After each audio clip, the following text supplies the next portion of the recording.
안녕하십니까. 당신도 할 수 있다. 수유캔 TV 대신 독서하는 남자 대동남입니다.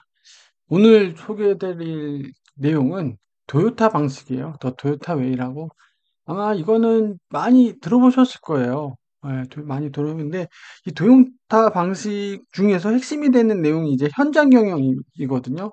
그래서 이제 현장 경영을 이렇게 핵심 골자로 해서 말씀을 드리려고 합니다.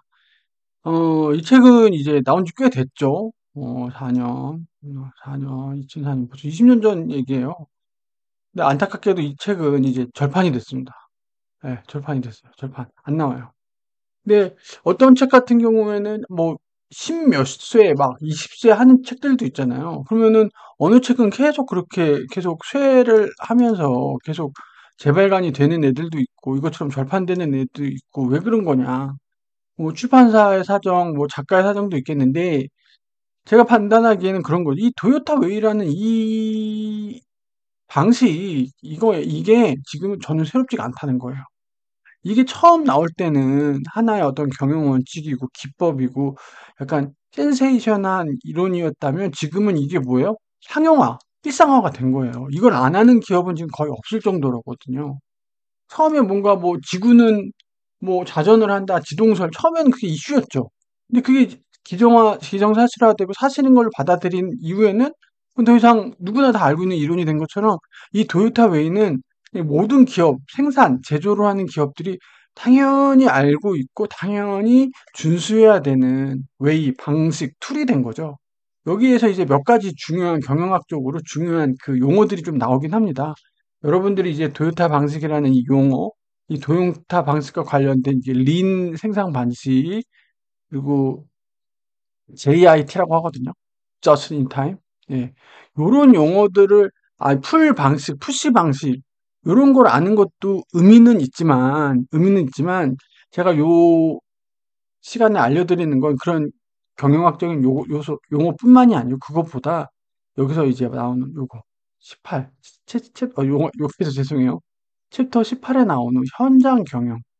이게 핵심 메시지라서 현장 경영을 주된 메시지로 해서 좀 알려드리려고 합니다. 여기 나오는 내용들이 중요하지 않다는 게 아니라 지금은 너무나 많은 기업들이 당연하게 하고 있다. 당연히 해야 되는 것들이거든요. 예. 생산 방식에서 고객의 어떤 수요와 니즈에 따라서 생산의 어떤 메커니즘을 바꾸고 또 재고를 효율적으로 관리하면서 저스트 인 타임으로 하고 린 방식으로 생산을 해야 된다라는 게 주요 골자인데 이 도요타 웨이 이 린 생산 방식 JIT의 풀 시스템이 되기 위한 이게 효율화거든요. 이게 다 효율화예요. 이런 것들이 다 효율화인데 이거를 가능하게 하는 게 뭐냐? 그래, 이게 중요한 건 알았어. 이게 제조회사에서 되게 중요하고 핵심 역량인 건 알았어. 이걸 해야 된다는 걸 알았어. 그럼 이걸 가능하게 하는 저력, 그 하우는 뭐냐. 제가 항상 얘기하죠. 하우가 중요하다고 비즈니스에서. 그게 이거라는 거예요. 챕터 18. 여기서 살짝 나와요. 살짝. 이게 핵심이에요. 누구나 그러잖아. What, why는 누구나 다 알아요. 뭐 키오사키의 부자. 제가 요즘 투자 얘기는 안 나는데 지금 투자는 제가 ETF 책을 좀 보고 있긴 해요. 그것도 진짜 정리가 되는 대로 그건 이제 ETF 쪽 이제 투자 쪽이 재생 목록 쪽에 영상 또 만들어서 올리도록 하겠습니다. 지금은 일단 경영 원리 쪽 하고 있으니까. 그래서 여기서 얘기하고 싶은 건 이 MBWA라고 하죠. 이거 아마 회사 다니는 분들 많이 들었을 거예요. 매니지먼트 바이 워킹 에리어. 일하는 주변, 이게 현장이라고 그러는데, 워킹 에리어에 의한 경영 및 관리다. 그거를 줄여서 뭐라고 한다고? MBWA입니다. 그래서 이 도요타 방식에서 핵심 메시지는 이 MBW예요. 이 도요타 방식을 가능하게 하는 게 바로 이 MBWA라는 거죠.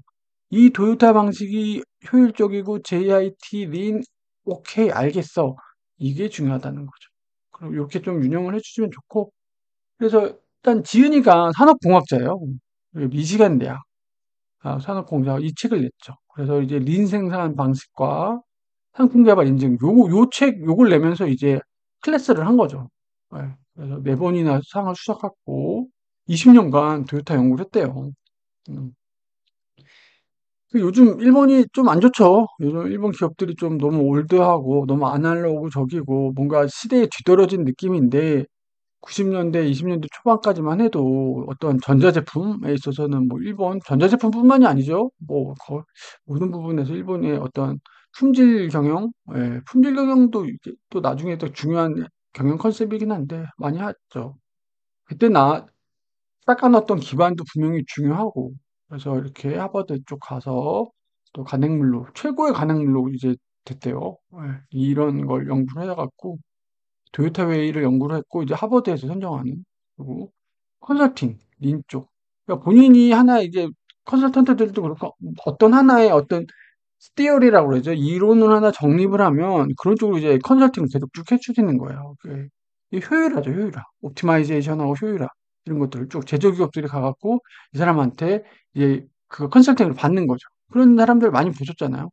그럼 린 생산 방식은 뭐냐? 린이라는 게 어디에 기대어 있다라는 뜻이잖아요. 그럼 어디에 기대어 있냐? 옛날엔 생산이 찍어내면 팔았단 말이에요. 예, 우리가 10개, 100개 찍어내면 이걸 팔게, 이거 뭐예요? 이런 식으로 푸시 생산 라인에서 밀어낸다는 거예요. 제품을 밀어내서 빡 풀어낸다는 거죠. 근데 이걸 바꾼 게 이거라는 거죠. 땡긴다는 거예요. 누가 땡기죠? 고객이 땡긴다는 거예요. 지금 보면 너무나 당연한 얘기잖아요. 찍어내는 대로 파는 게 아니라 고객이 요구하는 제품을 언제 얼만큼 적절한 시기에 고객이 땡길 때, 고객이 필요로 할 때, 때 맞춰서가 뭐죠? JIT. 그때 공급을 한다. 그렇게 해서 뭐 재고 관리 잘해야 되고 생산 효율화해야 된다. 이게 이 핵심입니다. 예, 그래서 린은 바로 이 생산 방식을 말하는 거예요. 풀 시스템, 린 방식. 린 생산 방식은 생산 시스템 내 낭비를 없애는 데 사용되는 체계적인 생산 방식, 낭비입니다. 낭비를 없애는 거예요. 재고를 과다하게 되면 재고 비용이 만만치 않거든요. 근데 많이 찍어내려면 인력도 많이 들고 공장도 넓혀야 되는데 정확한 그 판출이 필요하다는 거죠. 고객의 니즈에 맞게. 그래서 생산 효율화를 하고 MIT에서 토요타 방식 대표되는 일본식 생산 시스템을 명칭한다는 거예요. 푸시 방식에서 옛날에 생산하는 만큼 밀어냈다는 거죠. 푸시. 그래서 풀 방식으로 바꿨다 이 얘기죠. 그래서 토요타의 저스트 인 타임 방식이 대표적이다 이렇게 보시면 돼요. 예. 일본식 생산 방식을 린 방식이라고 하고 그중에 이제 토요타가 했던 게 저스트 인 타임이라는 거죠. 그래서 내용이 조금 많습니다. 예, 좀 많아요. 490 거의 500페이지 가능한데 여러 가지 내용들이 나와요. 예, 케이스도 있고 뭐 토요타 방식이 뭐냐 이런 린 방식도 얘기해주고 저희 저스틴 타임도 얘기하고 뭐 이렇게 해요. 이거 실행을 하기 위한 거죠. 근데 이 중에서 이제 제일 중요한 게 이제 아까 말씀드렸듯이 현장 경영 요 부분을 좀 핵심으로 말씀을 드리겠습니다. 현대차 그룹 여러분들이 구글해서 딱 쳐보세요. 현대차 그룹 현장 경영 요 키워드 구글 검색을 해보세요. 그럼 기사가 나오거든요. 현대차 그룹이 예전부터 좀 현장 경영을 중요시했어요. 경영 기조가. 예, 창업자부터 쭉 그랬거든요. 왜 그러죠? 근데 생산이 되게 중요한 부분이잖아요. 예, 물론 생산이나 제조하는 그룹 중에 현장 경영을 뭐 간과하거나 중요시 안 하는 그룹은 없죠. 물론 다 있는데 그 중에서도 현대차 그룹이 유독 글로벌 탑 기업이 될 수 있었던 게 현장 경영을 그 하나의 모토로 중요한 모토로 삼아서 그런 거 아니겠냐라고 얘기를 하고 있는 거죠. 현대회장의 유지를 해서 품질과 형용. 이게 중요하죠. 품질은 삼성도 얘기했죠. 예. DNA로 작용했다. 그래서 실제로 예, 정몽구 회장 품질 경영 이제 캐치프레이즈야. 10년 미만 10만 이게 센세이션 했어요. 미국 시장에 현대자동차가 진출을 하면서 품질에 대해서 자신감이 있다는 걸 보여준 거죠. 10년 10만 마일 보증을 해준다는 거예요. 대단하죠. 예. 처음에 이거 들고 나왔을 때 많은 사람들이 뭐 반신반의했죠. 아 이게 가능하겠냐? 품질 현장 지금 24년이죠. 작년이죠. 이거 또 카자흐스탄 현장 경영했다고 여기 아예 기사가 이렇게 또 나와죠. 무뉴스 현대차 사장 현장 경영 뭐 25년 6월. 그러니까 대대로 이렇게 현대차 그룹이 어떤 품질과 연계돼서 현장 경영을 되게 경영의 기조로 중요시하고 있다는 걸 알 수 있죠. 예. 그리고 이제 왜 현장 경영이 무엇이고 왜 중요하고 어떻게 하는지 what, why, how로 좀 얘기를 해보겠습니다. 현장 경영이란 무엇이냐 어렵지 않아요. 이건 그냥 너무나 당연한 얘기예요. 현장이 뭔지를 정해야 되는 거예요. 그냥 단순히 공장이냐 공작이냐 아니에요. 그렇게 얘기할 수 없어요. 예. 현장의 정의라. 그럼 현장이 뭐야? 그걸 일단 알아야 되는 거죠. 하우에 들어가요. 그리고 거기에 가서 현장을 알아서 듣고 관찰. 이게 되게 안 돼요. 여러분들 경영자가 얼마나 바빠요. 얼마나 많은 보고가 있고 회의가 있고 많겠어요. 일정이 많겠어요. 그럼에도 불구하고 현장에 가서 본인이 듣고 관찰해야 된다. 가끔 그런 생각도 했죠. 야, 경영자가 CEO인데 거기까지 가야 돼? 현장은 현장에 전문가가 있고 그 사람한테 일임하고 맡겨야 되는 거 아니야? 그렇게 많이들 얘기하죠. 그랬기 때문에 현장과 탁상 공론이 괴리가 난다는 거예요. 근데 CEO는 이 현장을 알아야 된다는 거예요. CEO는 직접 가서. 예. 그리고 현장에서 문제를 알게 되고 개선 방안을 실행해야 된다. 그리고 피드백해야 된다. 전혀 어려운 얘기 없죠. 여기서 중요한 건 현장을 정의하고 방문하는 겁니다. 도요타의 삼현주의, 삼현, 세 가지가 나타난다는 거죠. 뭐가 나타날까요? 현장에서 현물을 보고 현상을 파악한다. 현물을 봐야 된다는 거예요. 현물. 실제 우리 회사가 고객에게 제공하는 이 물건이 어떻게 만들어지고 어떤 과정으로 고객에게 전달되는지 그거를 봐야 된다는 거죠. 참여를 관찰한 이후에 원리를 이해하고 원칙에서 벗어난 요인을 찾아 대책 및 수립을 너무나 이게 겨울에 눈 내리는 말 같잖아요. 근데 이게 쉽지가 않아요. 생각하기. 현장에도 얼마나 많은 일들과 요소들이 있겠어요. 그렇잖아요. 그렇죠. 근데 뭐가 자꾸 불량이 나거나 고객이 불만스러워해. 그 원리와 그 원인을 찾는다는 게 쉽지가 않다는 거예요. 예. 얼마나 많은 프로세스와 그게 있겠어요. 뭐 경쟁사랑도 비교를 해봐야 되고 이거는 이제 현장 경영은 이렇다 이게 심플하게 넘어가겠습니다. 그래서 보고서에 머물러 있지 말자는 거예요. 물론 이런 정도 되면 현장에서 보고서 올리죠. 뭐 위클리든 먼슬리든 이슈사항 보고를 한단 말이에요. 보고하죠. 당연히 하죠. 이번 공장 뭐 실적 얼마, 뭐 몇 개 발주, 뭐 했는데 뭐 했고, 지금 시장 상황 어때서 뭐 했고, 막 이렇게 보고한단 말이에요. 보고서에 써 있는 숫자는 숫자요, 문자는 글자요, 이렇게 된단 말이에요. 물론 현장을 아는 사람은 이 내용을 알겠죠. 근데 이 보고서에 갇혀있지 말고 실제로 그쪽에 가가지고 선물을 봐야 된다는 거죠. 실제로 CEO가 현장에 가면 그 효과도 달라요. 진짜로 그래요. 예. 계속 그 공장에 있는 것뿐만이 아니고 솔직히 CEO 입장에서 그렇게 정기적으로 현장 가서 그렇게 본다는 게 쉽지 않아요, 일정이. 근데 또 그걸 레귤러하게 예, 그 정규적으로 그렇게 현장 경영을 하는 걸 심어버리면 확실히 다르죠. 그거 단적인 예를 들게요. 저 실제로 외삼촌이 이제 호프집을 하셨단 말이에요. 호프집. 호프집이 뭐냐면 이렇게 아파트 단지가 있고 쭉 아파트 단지는 상가에 있는 호프집이 있어요. 뭐 그런 거 있잖아요. 뭐 텍사스 어쩌고 뭐 쫓기 있고 막 그런 거를 했단 말이에요. 예. 근데 옆에도 그런 집이 있었어요. 이게 경쟁을 당연히 하죠. 업종은 살짝 다른데. 이쪽은 삼촌이랑 제가 대학교 다닐 때 여름방학 때 알바했거든요. 알바생 이렇게 있고 이렇게 있어요. 사장이 출근을 한 거죠. 사장이 출근해서 그 호프리 있잖아요. 그 코브라 그거 쭉 하는데 여기는 사장이 없어요. 임대 준 거예요. 프랜차이즈 사장이에요. 알바생만 있고 여기 매니저 정도 있어요. 매출이 얼마나 차이 나는 줄 아세요? 진짜 장난 아니에요, 여러분들. 이 사람들이 제가 욕하는 게 아니라 이 사람들이 일을 안 한다, 게으르다 이 얘기 아니에요. 이분들하고 저희랑 사이 좋았어요. 예, 사이 좋고 굳이 경쟁할 거 업종 근데 여기랑 진짜 차이 많이 났어요. 사장이 있고 없고 차이가 정말 커요. 진짜. 고객들도 알아요.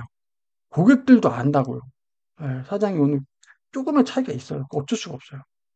예, 하물며 동네에 있는 그 조그만 호프집 하나도 사장이 출근을 하냐 안 하느냐에 따라 고객의 만족도와 그 서비스와 고객들의 느끼는 체감이 다른데 하물며 어떻게 했어요, 이 대기업은. 그렇지 않을까요? 왜 현장 경영이 필요한가? 현장에 답이 있다. 너무나 당연하죠. 너무나 당연. 고객은 현장에 있기 때문에. 현장이 그러니까 공장뿐만이 아니에요. 물건을 파는 그 순간에도 있는 거고, 거기도 가야 되는 거죠. 예를 들어서 백화점이에요. 백화점 CEO예요. 그러면 그 백화점 CEO의 현장은 어디죠? 백화점이죠. 마트 사장이에요. 그러면 마트 사장에 있어서 현장은 어디죠? 마트죠, 마트. 마트예요, 마트. 그 마트에서 벌어지는 층별로 벌어지는 게 다 현장인 거죠. 네, 그렇죠. 조직의 성과는 조직 내부에 존재하지 않고 고객에게 있다. 이게 되게 중요해요. 근데 우리 맨날 뭐죠? 보고서 쓰라고 그러죠. 실적 어쩌고 저쩌고 하죠. 물론 스텝으로서 실적을 추정하고 프로젝션 해보고 시뮬레이션 해보는 거 필요하죠. 왜? 원가라든지 수익성에 미치는 여러 가지 로직을 파는 거. 근데 결국에는 뭐예요? 우리 고객이 많이 사주고 해야 된다는 거죠. 결국에는 그런 보고서들도 뭐예요? 어떻게 하면 고객에게 우리 제품이 매력적으로 다가가고 차별화돼서 그렇게 살 수 있는지 그런 요소들을 발굴해야 된다는 거죠. 22%의 시장 점유율을 가진 회사는 업계의 선두자지만 잠재 고객 거의 10%가 된다. 이게 되게 중요한 말이에요. 이걸 만족하지 말라는 거예요. 이거를 22%면 뭐 나쁘지 않은 점유율이죠. 30% 넘어가면 뭐죠? 되게 도미넌트하다고 보죠. 근데 만족하지 말라는 거예요. 70%에서 80%는 잡아야 할 수 있다는 거죠. 고객은 직접 말하지 않죠. 왜? 불평 있는 고객 어떡하죠? 그냥 떠나요. 진짜 떠나요. 다시 안 봐요. 그 고객이 무서운 거예요. 그리고 고객에 대한 보고서 현장에 경영자까지 올라가기 오랜 시간 걸리고요. 그리고 뭐죠? 관점들이 섞여요. 이 보고서가 올라가면서. 예. 그 경영자가 고객의 그거 보는 거랑 중간 관리자가 보는 거랑 또 체감이 달라요. 왜? 보는 그 안목이 다르니까 그렇겠죠. 경험도 다르고. 이거 봐요. 보고서는 보고서에 생각이 담겨 있다는 거예요. 물론 이게 나쁘다는 게 아니에요. 이것도 보고 이것도 봐야 된다는 거예요. 이거 없으니까 이것만 가라라는 게 아니에요. 현장 경영 여러분들 제가 현장 경영을 강조하는 거지 현장 경영으로 다 바르고 이런 뭐 보고서 이런 거 없어지는 게 아닙니다. 현장 경영은 플러스 알파 개념이에요. 근데 너무나 중요해서 하는 얘기예요. 메인으로 하는 그 회사 업무 플러스 현장 경영도 필요하다라는 거지. 야, 현장 경영 중요하니까 현장 경영만 해. 이건 아니라는 거죠. 당연히 보고자도 필요하고 중간 관리자도 필요해요. 이 현장 경영을 CEO 어떻게 다 해요. 당연히 아래 부서에 부서장이든 본부장한테 위임할 건 위임해주고 각 부서들이 해야 될 건 해야 되는 거죠. 플러스로 경영자가 현장 관리 해야죠. 현장 관리 누가 해야 되는 거예요? CEO가 해야 되는 거예요. CEO, CEO.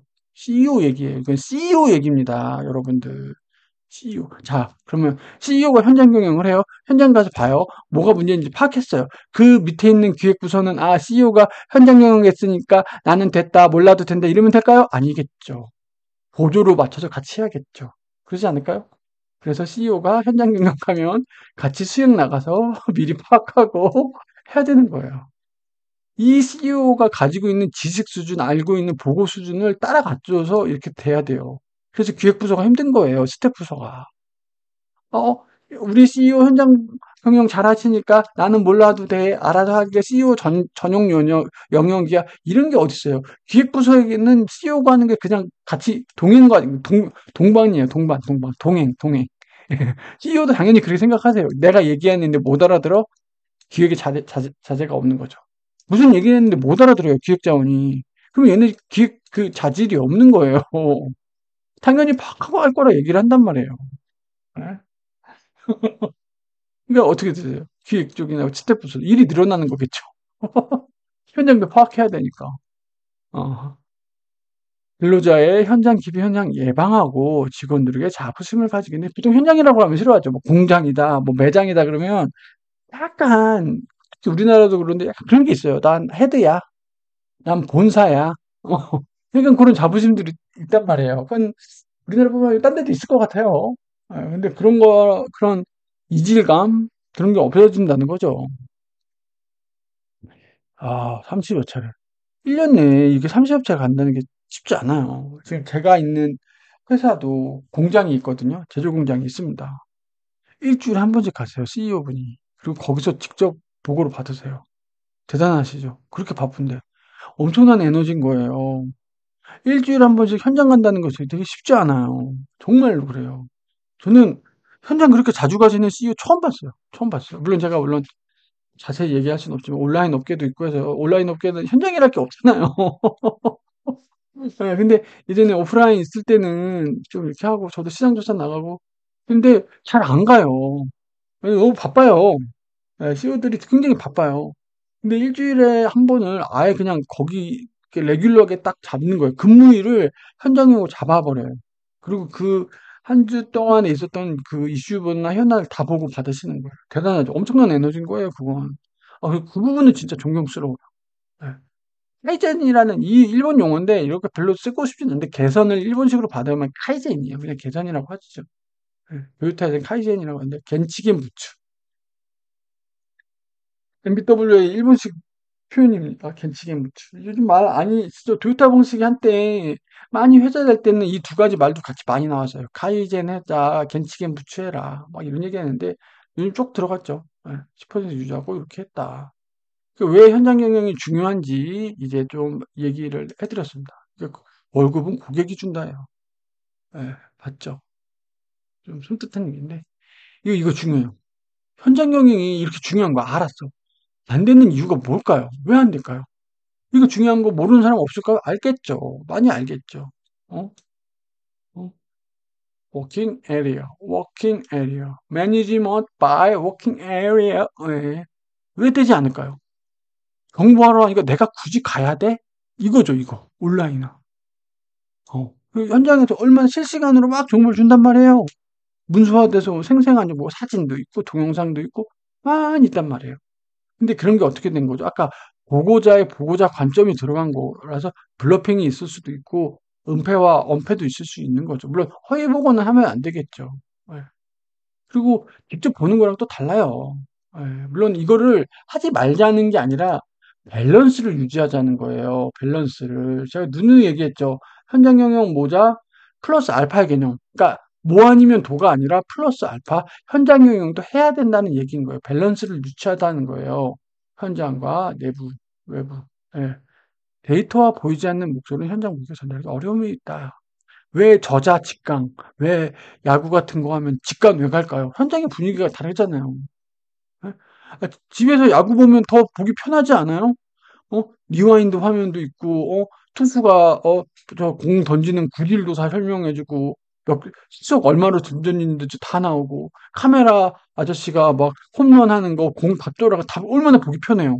그럼에도 불구하고 야구장 가는 분들 계시죠. 인강도 많긴 한데 저자직강 되는 분들도 계시고, 예? 그런 것처럼. 당연한 일이기 때문에 간과하기 쉽다. 마치 우리가 숨을 쉴 때 산소가 있는 게 당연하듯이. 이게 있겠죠. 이게 저도 이거 당연한 일을 올바로 끝까지 하는 거지, 경쟁이.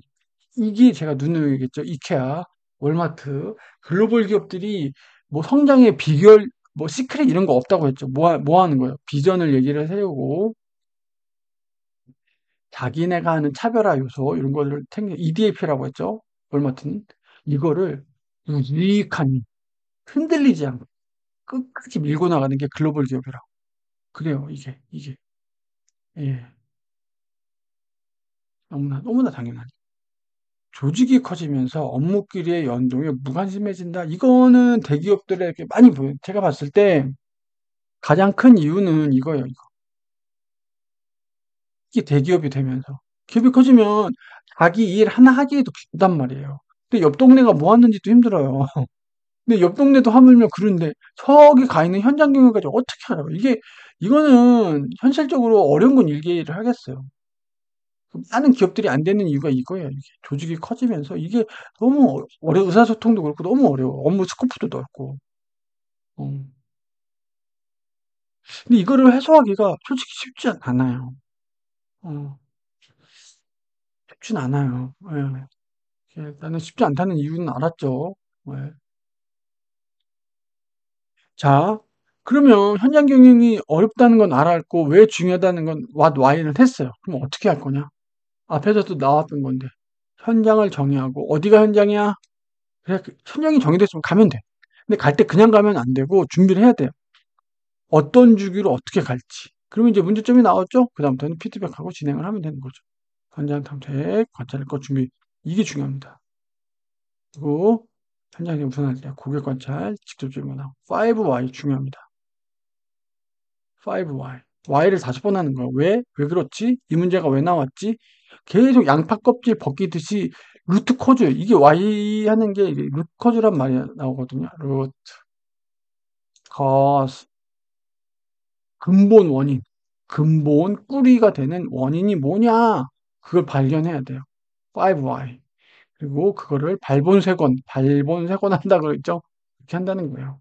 세계적인 기업들의 현장 경영 사례래요. 네슬레, 다천형, 1년 동안 직원들을 만났다는 거. 직원들. 이 직원들이 뭐죠? 현장에 있는 직원들이겠죠. CEO는 잘 몰라요. 이 사람들의 고객과 접점에 있는 사람들을 만나면서 그걸 안 거죠. 월마트. 아, 월마트 얘기 또 나오죠. 점포 방문. 이게 되게 중요해요. 이거 스타벅스. 매일 25건 보고 얼마나 매장이 많은데. 그죠? 현장 경영을 실제로 한 사례들이다. 이런 거죠.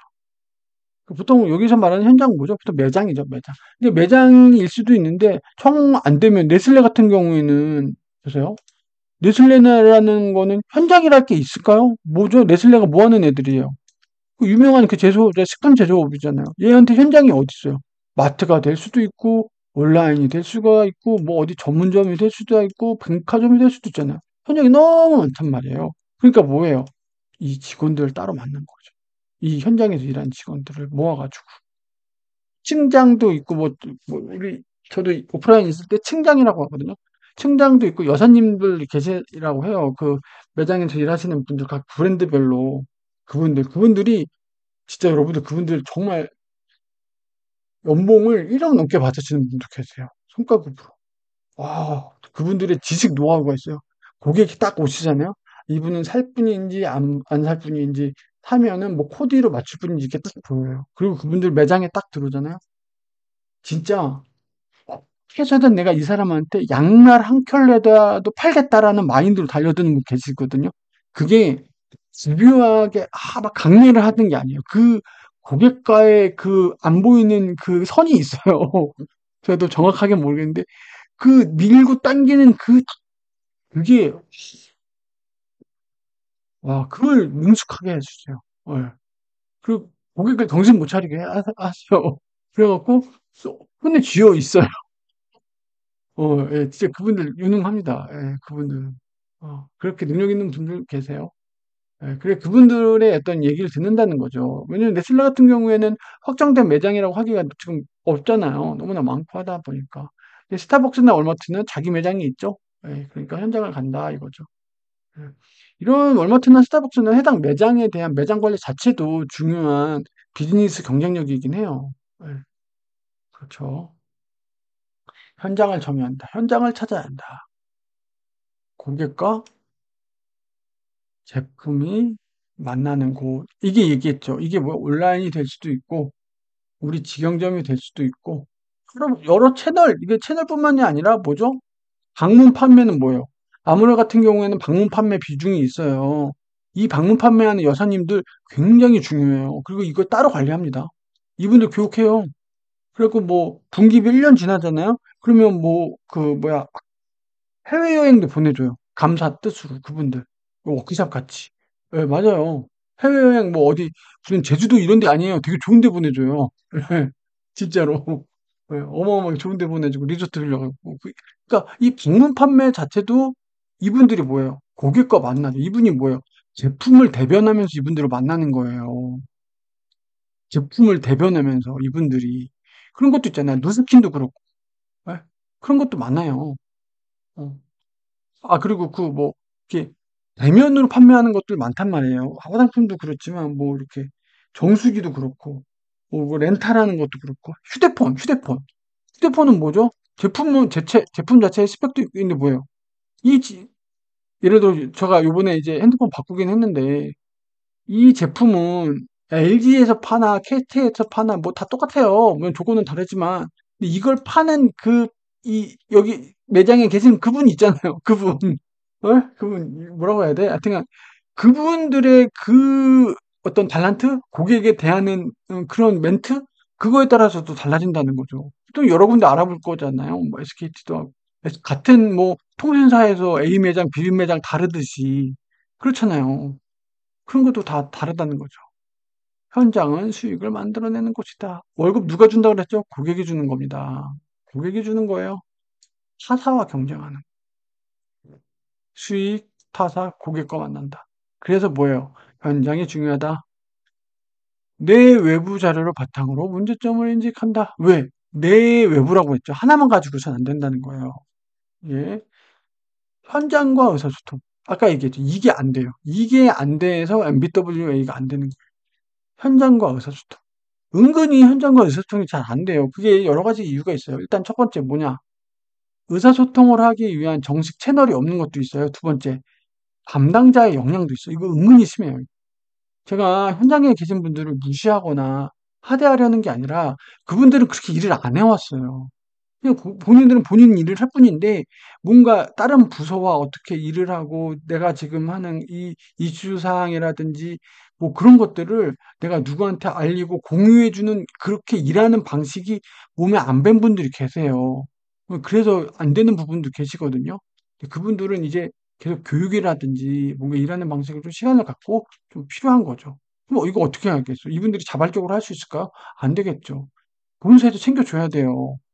이런 정식 뭐 정기 협의체를 만들든지 해가지고 계속 처음엔 이 사람들도 싫어하죠. 저희도 싫어해요.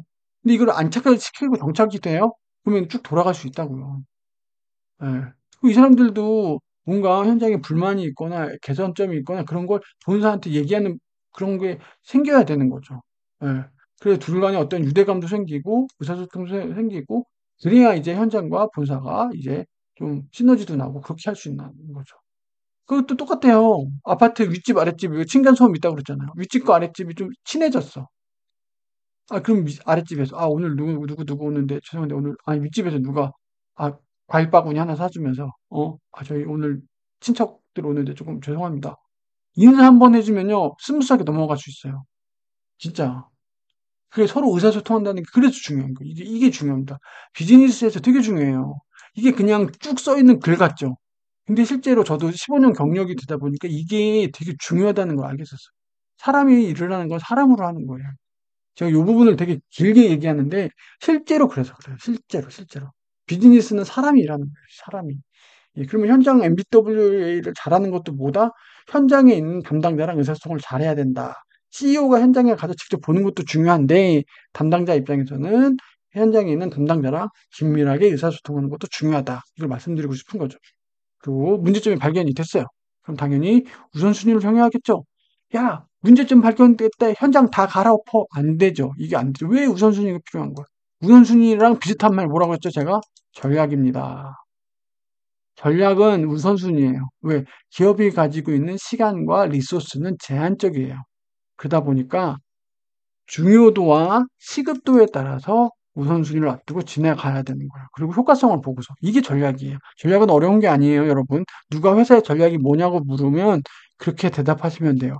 기업이 가지고 있는 한정된 자원을 최대한 최대한 활용하기 위해서 기업의 지속 성장 가능하도록 우선순위를 정하는 작업, 일련의 과정, 업무. 이게 뭐예요? 전략이에요, 전략. 이렇게 정리했으면 됩니다. 현장에서 관찰한 것과 질문을 꺼서 정리한다. 이렇게 주면 되죠. 질레트. 여기 사장이 있었대요. 이게 버스를 타고 다녔대요. 와, 버스를. 고객의 말에 기울고 고객 걸음돌이 고객들 지친 모습을 보면서 제품을 계속 브랜드를 만들어 갔지. 하물며 면도기 사장인데. 근데 이게 고객들이 뭐 버스 타는데 면도기 얘기할까요? 면도기 얘기 안 하겠죠. 근데 그 분위기를 느끼는 거예요. 왜 면도기를 사용하는 대부분의 고객들이 이 대중교통을 이용하고 하지 않겠냐. 그러면 저 그들의 표정이라든지 얼굴이라든지 뭐예요? 그들의 면도 상태를 봤겠죠? 왜냐면 면도 상태랑 복장이 같이 가는 거 아세요, 여러분? 그 되게 중요한 요소입니다. 되게 중요해요. 복장과 면도는요, 같이 가요. 두발도 같이 가요. 그러면 생각하겠죠. 아, 우리 질레트가 어? 면도를 그럼 자주 하는 사람들이 메인 타겟이겠죠. 그럼 그들이 가지고 있는 어떤 이미지, 보니까 뭔가 그래. 그럼 거기에 맞게 광고도 해야 되고, 그들의 어떤 라이프 스타일이라든지, 거기에 소구할 수 있는 광고 이미지라든지 모델을 쓸 수 있겠죠? 근데 이게 탁상 공론으로 될까요? 물론 그런 마케팅 보고서 받을 수 있긴 하겠지만, 본인이 직접 느끼기 위해서 이렇게 했다는 거죠. 와, 대단하긴 하네요. 네. 현장이 우선이다. 현장을 방문한다. 그리고 우선순위. 현장 나름이죠. 얼마나 많겠어요. 그 우선순위로 한다는 거죠. 경영자가 사용하는 시간은 부족하고, 전적으로 반영해야 한다. 네. 여기는 1픽으로 꽂아 놓는 거예요. 경영자가 일주일 일정이 있잖아요. 그러면 여기를 박아 놓는 거예요. 그리고 고객을 듣고 고객을 해라. 현장에 가는 이유가 뭐예요? 이거죠, 이거. 생동감 있게 느껴라 이거예요. 여러분들 진짜로 보고서로 고객의 VOC, 고객의 보이스 오브 클라이언트 그거 듣는 거랑 실제로 여러분들 내가 그 상담 운용사 돼갖고 고객의 클레임 제가 직접 받는 거랑 정말 차이 나는 거 아세요? 진짜 그래요. 미국의 그 예전에 뭐 박명수 님이 나오셨던 언더커버 얘기? 언더커버도 어찌 보면 현장 경영의 하나예요. 약간 희화된 소재로 약간 그렇게 나오긴 하는데 현장 경영이 하나예요. 그 현장에서 느끼는 고객뿐만이 아니라 현장에서 느끼는 어떤 고객 그 직원들의 어떤 직접 체험해 보는 컨셉이긴 한데 그 현장에서 직접 고객을 만나는 게 중요하죠. 그리고 고객은 뭐예요? 말하지 않아요. 말하지 않아도 알아요. 미치겠어요. 고객은 그나마 불평불만하는 고객은 좋은 고객님이에요. 그냥 떠나요, 고객은. 왜? 경쟁자가 많잖아요. 너 아니어도 난 쓸 때 많아. 특히 단골이 떠나면 되게 마음이 아파져. 근데 많은 기업들이 신규 고객만 모시려고 한단 말이에요. 신규 고객만. 그게 성과로 잡히고 좋으니까. 잡아둔 물고기에 모이 안 준다 이 말 있죠? 근데 그런 단골 고객이 훅 가버리면 예? 어떻게 되는 거예요? 고객 롱텀 LTV라고 그러나? LTV라고 그러죠. LTV. 롱텀 밸류라고 해요. 롱텀 밸류. 고객 한 명 유치했을 때 이 고객이 롱텀 단기간 우리 회사에 주는 밸류로 봤을 땐 단골 고객이 당연히 높죠. LTV 고객이라고 그러거든요. 근데 많은 회사들이 간과하는 게 신규 고객 할 때만 혜택을 몰아줘요. 많이들 그러잖아요. 특히 온라인 쪽. 많이 그런단 말이에요. 그럼 잡아놓은 얘네들은 어떻게 되는 거야? 많은 그런 사례 많잖아요. 케이블 TV도 그렇고, 통신사도 그렇고, 왜? 얘네는 알아서 오래 쓰거든요. 챙겨주지 않아도 알아서 연장해주고, 어? 얘네도 중간에 바뀌기 싫어서 아는 거예요. 그러니까 그 기업 입장에서는 효율적이다 보니까 신규 애들 하죠. 뭐 보조금 혜택, 뭐 혜택 더 몰아주고 여기다가만 프로모션 걸고 쉿 조용히 하세요. 고객님한테만 하는 거예요. 그런 거 많이 한단 말이에요. 예. 근데 고객 관점에서 보면 LTV가 높은 건 단골 고객이니까 이것도 좀 간과하면 안 돼요. 겐치겐부츠가 그거라고 했죠? 현장 경영이라 했죠? 예, 오너의 원. 이거 되게 근데 공장 바닥에 원을 그려서 8시간 동안 프로세스 관찰한대. 약간 일본 기업들은 예전에 보면 조금 이렇게 말하면 좀 그런데 촌스럽다 그럴까? 그러니까 경영도 좀 덕후스러워요. 애들. R이라는 말 아세요? 이것도 도요타에서 나온 거거든요. R이가 뭐냐면 벤치마킹의 일본식이에요. 리버스 거꾸로 엔지니어링이에요. 엔지니어링. 이게 뭐냐면 경쟁사의 제품을 사와요. 이거를 다 분해합니다. 다 분해해요. 하나부터 5까지 다. 거꾸로 분해하는. 완제품에서 이 피스까지, 원피스까지, 나사 하나까지 다 분해해요. 다 분해해요. 그리고 여기 분해하면서 다 분석하죠. 이게 뭐고, 서비스가 어떻고, 이게 R이에요. 이게 R이. 리버스 엔지니어링. 벤치마킹의 또 다른 말인데, 예. 이게 약간 덕후스럽게 해요, 얘는. 진짜. 그렇죠. 현장 방문합니다. 현장 관점에서 문제점. 여기서 5I가 되게 중요한 개념이긴 합니다. 5I. 근데 5I가 되게 안 돼요. 왜냐면 첫 번째, 두 번째까지만 해도 막혀요. 진짜 5I니까 꼭 5개를 챙겨라까지는 아닌데, 루트 코즈 나올 때까지 챙겨라라는 거예요. 루트 코즈. 근데 왜 5I일까요? 비즈니스에서 보통 보여지는 현상은 한꺼풀로 돼 있지 않아요. 여러 요소가 섞여 있습니다. 그래서 진짜 이 현상을 유발시키고 고객에게 크리티컬한 포인트가 되는 애를 찾아야 돼요. 그 코어를 찾아야 돼요. 근데 이 애들이 여러 요인과 뭘로 겹겹이 쌓여 있어요. 그러니까 뭐예요? 이게 고민을 많이 해야 된다는 거예요. 생각보다 이게 깊게 있을 수 있다는 거예요. 예. 닭이 알을 낳지? 어? 닭이 계란을 조금 낳네? 조금 낳았으니까 닭이 줄어드네? 닭이 줄어드니까 계란을, 이런 식으로 하면 안 된다는 거예요. 닭이 계란을 조금 낳네? 계란이 조금 낳았으니까 닭이 조금 줄어들었네? 그러면 닭이 또 계란을 조금 낳네? 이렇게 되면 안 된다는 거예요. 이게 드릴하면 된다. 드릴. 하나씩 더 깊게 들어가야 된다는 거죠. 발견된 루트 코어에 대한 해결책에 대한 계획을 세우고, 이거는 뭐 하면 되죠. 근데 이게 또 막상 어려울 수도 있습니다. 이게 어려울 수도 있어요. 야, 우리가 할 수 있어? 야, 우리 회사 지금 제약 요건이 이건데 이게 돼? 저는 이거 대표적인 케이스가,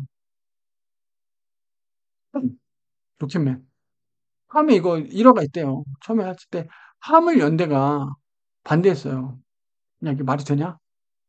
왜냐면 그때까지 온라인은 뭐냐면, 온라인 플랫폼하고 택배 사업자가 분리돼 있었어요. 아시겠지만, 화물연대. 그리고 택배 사업자가 화물연대에 들어가 있었단 말이에요. 그러니까 막 반대를 하고 있어요. 쿠팡은 그래요. 야, 우리가 직접 물류하자. 그때는 이게 1P, 2P, 3P라고 그러거든요, 물류에서. 그래서 3P가 많았단 말이에요. 3P. 이 1P가 내가 직접 물류, 2P가 가회사, 3P가 제3자예요. 물류 자격증 따다 보면 나오는 건데, 보통 요 체제예요. 대표적인 게 이제 온라인 사이트에서 주문 들어가면 배송 누가 해주죠? 그 외부에 아예 다른 계약된 다른 업체들이 한단 말이에요. CJ라든지 CJ 택배 이런 쪽에서 한단 말이에요. 어? 얘네가 주문 정보를 준단 말이에요. 그럼 여기 있는 셀러가 이렇게 와서 픽업하고 고객한테 준단 말이에요. 이 구조였단 말이에요. 이렇게. 근데 쿠팡은 뭐예요? 야, 우리가 해. 아, 물류센터까지 우리가 진 거 알았어. 이것도요, 그러면 이 화물차가 가는 것도 우리가 하자고요? 화물연대 반대하는데요? 야, 해. 어, 왜 안 돼? 해봐. 법이 바뀌었어요. 예. 이게 그래서 일반 사업자도 화물 이게 되게 하게끔 돼 있어요. 그래서 쿠팡맨이 나온 거예요. 쿠팡맨이. 이게 저는 그래서 이 로켓 배송이 이게 됐기 때문에 그런 거예요. 이게 됐기 때문에. 자, 솔직하게 얘기할게요. 지마켓이 한창 선정할 때 얘네 물류센터 없었을까요? 있었어요. 얘네 물류센터 있었어요. 큰 거 하나 졌어요. 예. 근데 얘가 왜 쿠팡처럼 물류센터 계속 더 안 지었을까요? 왜 더 안 지었어? 이거 물류, 이거 쿠팡, 이 간선 물류, 화물차 이걸 안 했잖아요. 지마켓은 이걸 안 했잖아요. 지마켓은 여전히 3P 썼단 말이에요. 3P 썼단 말이에요. 그러니까 이 물류 하나라도 더 주문이 많이 이 뚜껑을 이 하드 캡을 깨버린 거예요. 쿠팡은 이 물류를 이것까지도 자기네 쿠팡맨으로 그걸 하면서 그러니까 이 밸류 체인을 본인이 해버리니까 뭐가 된 거예요. 나중에 주문이 어마어마하게 다 들어오는데 본인들이 사람 더 뽑고 물류 늘리고 물류 창고 계속 늘리면서 커진 거죠. 예. 그러면 왜 쿠팡이 나오기 전까지 왜 온라인 애들은 왜 계속 일정 한계에 있었냐? 이거죠, 이거. 이 물류의 한계에 갇혀 있었던 거예요. 3P라는. 이거를 깰 생각을 못 한 거예요. 이거를, 이거를, 이거를 1P로 해버린 거죠, 쿠팡은. 깨버린 거예요. 깨버린 거예요. 그러니까 물류센터 막 늘리고 주문을 지금 온라인 주문을 거의 싸잡아붙고 있는 거죠. 근데 지마켓 11번가 막 안 됐던 게 어느 정도 이제 매출하고 나서 안 됐던 게 이 3P 물류. 이걸 안 했던 거죠. 계속 분리 체제로 갔던 거죠. 근데 이거 사례를 쿠팡이 처음이었을까? 아마존이 있었죠, 아마존. 아마존의 모델을 그대로 갖고 온 거예요. 왜 안 돼? 해. 이렇게 해가지고. 대단한 거, 그거는 대단한 거. 실행력. 제가 얘기하는 거죠, 실행력. 예, 그걸 또, 제가 이쪽은 조금 심도 있게 얘기한 게, 제가 리테일러 약간 좀 있다 보니까, 온오프 좀 하다 보니까, 요거 좀 아쉬운 부분도 있고, 예, 그렇죠. 죄송해요. 또 갈게요. 토요타 미니밴 시에나 개발 사례. 캐나다, 멕시코 모든 지역에서 시운전을 했대요. 이게 겐치겐 부츠. 현장에 직접 몰아본 거예요. 직접. 그리고 그 멕시코 환경, 캐나다 환경에 따라 필요 개선 사항들을 찾아낸 거죠. 근데 이거 원래 다 해요. 이 팀들이 있어요. 그래서 지금 뭐예요? 이 도요타의 현장 경영은 그냥 많은 기업들이 하는 일반 상황이 된 거죠.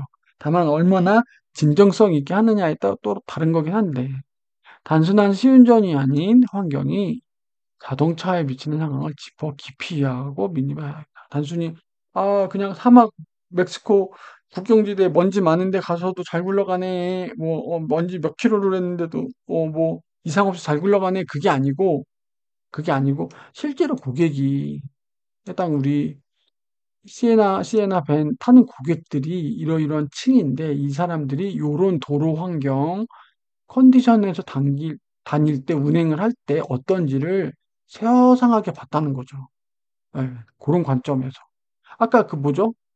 공장에서 원 그리고 프로세스 관찰한다고 한 거죠? 이런 것도 좀 그런 느낌처럼. 예. 그다음에 뭐 피드백은 항상 중요해요. 피터 드러커가 그랬죠. 디스클로저를 성장시킬 수 있는 유일한 도구는 뭐라고 했죠? 피드백. 예, 피드백이라고 했습니다. 피드백. 여러분들, 여러분들이 잘하면 안 하면 팀장이 피드백을 안 해요.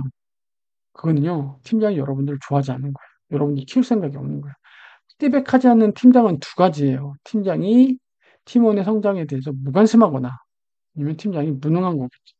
피드백을 할 줄 모르는 팀장이거나 여러분들을 좋아하지 않는 거예요. 당연히 팀장은 팀원의 성장도 책임져야 되기 때문에 어느 정도 맡고 있기 때문에 피드백을 해줘야 됩니다. 피드백을 안 하면 성장할 수가 없어요. 본인이 잘하는 줄 알거든요. 예. 이것도 중요하죠. 현장과 계속 의사소통. 이게 현장과 계속 의사소통이 하는 게 뭐예요? MBWA의 피드백이라는 거죠. 현장에 대해서는 현장 사람이 제일 잘할 거 아니에요. 그리고 제가 파악했던 5Y 하고 루트 코즈 찾아주고 우선순위에서 이렇게 짰단 말이에요. 이걸 누구한테 확인받아야 돼요? CEO한테 보고하고 끝나는 거예요? 아니죠. 현장한테. 그래서 잘하는 팀장들은 뭐예요? 여러분들이 이렇게 막 이번에 MBWA 하신대. 25년 하반기 MBWA 잡았어. 그리고 이슈사항 이런 거 막 정리했어. 여러분들 기획팀으로서. 했어. 완벽해. 현장이랑 얘기하고 팀장님한테 보고했어. 자, 팀장님이 그러면 여러분들이 괜찮은 팀장님이면 어떻게 하겠어? 어떻게 해야 될까요? 너무나 당연한 건데. 이거 가지고 현장에 있는 카운터파트 전문가한테 검토 요청해야죠. 이게 들어가야 돼요. 이게 들어가야 돼요. 팀장이라면 당연히 여러분들이 본 거 본인의 생각 피드백 하는 것 뿐만이 아니고 해당 현장 너랑 같이 정리했던 현장한테 검토받아라. 당연히 시켜야 돼요. 그리고 그걸로 업데이트 해가지고 그거 가지고서 CEO한테 가자 이렇게 할 거예요. 이 과정 없으면 말이 안 돼요. 당연한 거겠죠? 당연한 거예요. 현장에서 그게 뭐예요? 공유예요. 공유도 되고 현장에 대해서 현장 담당자가 제일 잘 알기 때문에 그 사람들의 우리가 정리한 자료를 한번 크로스 체크 해봐야 되는 거죠. 예성실이라고 그랬죠. 예상치 못했던 성공과 실패. 여러분들이 비즈니스에서 리스크라고 하면요. 손해만 생각해서요. 손해만. 그쵸. 손해가 나면 리스크 하니까. 근데 이 리스크 안에 예상치 못한 불확실성을 리스크라고 하는 거예요. 여러분, 내일 우리가 예상된 손해는요, 리스크가 아니에요. 예상된 손해는요, 여러분들 대응이 가능하고 예상된 손해에 대해서 메이크업을 하면 되기 때문에 이거는 리스크가 아니에요. 리스크는요, 불확실성이에요. 예상치 못한 거예요. 이 예상치 못한 거에는 뭐예요? 수익이 될 수도 있고, 손해가 될 수도 있고, 성공일 수도 있고, 실패도 있어요. 경영계획을 짠단 말이에요, 회사가. 이렇게 될 거다. 시장 상황하고 고객상을. 근데 거기에 우리가 세웠던 그 계획에 벗어나 있는 요인과 인자가 있다는 것 자체가 리스크한 거예요. 우리가 예상하지 못했다는 거예요. 그러면 이거 어떻게 돼요? 이거를 계속 리스크로 놔두면 안 되고 우리가 관리할 수 있도록 우리 체계 안에 넣어야 된다는 거예요. 그러면 생각해야겠죠. 왜 우리가 얘를 예상하지 못했지? 우리의 의사결정 프로세스가 문제였어? 왜 이걸 확인을 못했지? 그걸 꼭 해야 된다는 거예요. 그렇게 해야 여기서 나왔던 성공과 실패가 뭐예요? 더 이상 리스크가 아니게 된다는 거예요. 기업은 그런 거예요. 경영 상황은 단순히 손해가 늘고 주냐의 문제가 아니라 우리가 세웠던 플랜대로 되냐, 되지 않냐. 되지 않은 부분에 대해서는 그건 리스크라고 보는 거죠. 그걸 뭐 불확실성이라고 하는 거죠. 그래서 성공과 실패도 꼭 체크를 해야 됩니다. 성공도 체크를 해야 돼요. 예, 굉장히 중요한 부분이기 때문에 그렇죠. 성공한 거는 이제 우리의 어떤 의사결정 내에 잘 놓고 예상이 가능하게끔 놓고 계속 반복될 수 있도록 체계를 잡아야 되는 거고 실패한 부분은 그런 부분이 되지 않도록 개선하고 바꿔야 되는 부분이렇죠. 그렇죠? 이렇게 봐주시면 되고 투미의 성공 사례래요. 투미의 본부장 누구누구는 월별로 기획을 하고 전차적 마케팅을 했다. 여기서 나오죠? 직영점을 수시로 방문하여. 투미 매장 있죠? 예, 현장에 적합한 VMD. VMD가 뭐냐면 MD라가 하면 뭐죠? 머천다이즈의 약자입니다. 상품. VMD는 비주얼이에요. 매장에서 여러분들 쭉 가면 매장에 꼭 걸려 있잖아요. 이렇게 있고 상품들 진열돼 있고 옷 이렇게 진데 이게 그냥 돼 있는 게 아닙니다. 여러분들 매뉴얼이 있어요. 자라도 그렇고 뭐 H&M도 그렇고 웬만한 프랜차이즈대 옷가게들 있잖아요. 이거를 해주는 게 누구예요? VMD들이에요. VMD. 옷을 우리가 제작한 이 옷이 고객에게 가장 이쁘고 매력적으로 보이게끔 설계하는 게 VMD예요. 비주얼 머천다이징. 비주얼 머천다이징. 예, 이 부분이 굉장히 중요해요. 그래서 가끔 그런 거 있잖아요. 매장에서 봐서는 이뻐서 사왔는데 집에 들어와 보니까 안 예뻐, 옷이. 그게 VMD의 능력이죠. 예. 그래서 현장 VMD를 잘해야 되는 부분이 대표적인 사례가 MBWA. 이것도 중요한 거죠. 외상에서 보면 막 전시가 다르잖아요. 막 그 모델 사진 뒤에 막, 저 옷을 입으면 나도 저럴 것 같고 막, 그래서 꿈과 환상을 팔잖아요. 예. 그런 것도 좀 잘 봐셔야 되고, 중요하죠. 그래서 이제 마지막으로 리더의 현장 경영 누가 한다 그랬죠? 리더가 하는 거예요. 메인은 리더고 뒤팀 당연히 해야 되고. 쉽게 명인데 죄송해요. 못하네요. 경청, 메모, 명령 개통 개선. 이게 의사소통 채널이죠. 정보 제공자를 보호하라. 가끔 보면 현장 실무자가 있고 현장 관리자가 있죠. 현장 관리자는 뭐죠? 계속 이 현장이 이슈가 없고 정상적으로 작동된다고 계속 이상무 보고하고 싶단 말이에요. 왜? 현장 관리자잖아요. 관리자잖아요. 그래서 이 사람과 같이 가야 되는데, 너 마치 나 바이패스하고 나하고 경영자한테 지금 꼰지른 거야? 이렇게 되면 안 된다는 거죠. 이런 이슈가 있을 수 있다는 거예요. 조심하세요. 인내심을 가져라. 소프트하게 이야기하고, 하드하게 챙겨라. 야, 이거 무슨 알리에 그런 거 같죠. 벌처럼 날아서 뭐 나비처럼 날아서 벌처럼 쏴라 이런 느낌 같잖아요. 그렇죠. 예, 인터뷰할 때는 소프트하게, 괜찮아요. 우리끼리 얘기하죠. 우리 현장 경영하면서 솔직하게 얘기해 보시죠. 뭐 고객의 불만이 뭔지. 그러면서 그 건 이슈에 대해서는 됐어요. 그 관련된 사람들한테 다 얘기하죠. 지금 현장에서 이러이러한 고객 이슈가 있는데 이거 A팀에서 챙겨줘야 되는 거 아니고 B팀은 이거 해주셔야 되고 C팀은 이렇게 해주시고 이거 언제까지 돼요? 이렇게 트래킹 한다는 거죠. 그 얘기인 거죠. 저도 이런 비슷한 거 해보긴 했는데 혼자서 경락 이게 될까요? 예전에 무슨 프로 봤는데 그러더라고요. 정용진 회장님께서 현장 경영? 그리고 매장 방문 간대요. 아무 말 안 하고 간대요. 근데 5분에서 10분 있다가 점장이 온대. 그냥 분명히 얘기 안 했는데. 근데 이게 왜 그럴까요? 그러면 이게 최고 경영자가 그 매장 가는데 이걸 노티 안 해주는 것도 문제긴 한데 자기도 그냥 혼자 가서 보고 싶은데 이게 좀 5분에서 10분 있으면 점장이 온다는 거예요. 어, 현장에서 직접 체험하라. 예. 현장과 저해하는 언행에 주의하라. 이거 되게 중요합니다. 이거 되게 실무적인 얘기인데 하대하듯이 마치 뭐 명령조로 하면 안 돼요. 항상 평등한 관계로 리스펙트 하면서 직접 알아보지 않고는 알 수 없는 질문을 그쵸 페이퍼로 할 수 있는 건 굳이 저기까지 왜 갔겠어요. 예?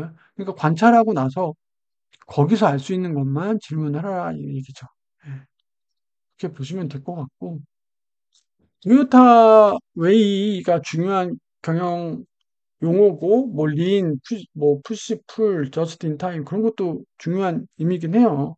근데 지금은 많은 기업들이 그런 거는 뭐 당연히 하고 있고 문제는 이게 가능하게끔 하는 게 바로 현장 경영인 거고 그러면 현장 경영을 어떻게 하면 잘할 수 있는지가 관건이니까 그거는 좀 눈여겨 봐주시면 좋을 것 같아요. 토요타 웨이의 용어가 어쩌고 린이 어쩌고 그런 용어를 아는 것도 뭐 나쁘진 않은데 그거보다 그게 진짜로 토요타 웨이가 가능하게끔 하는 현장 경영.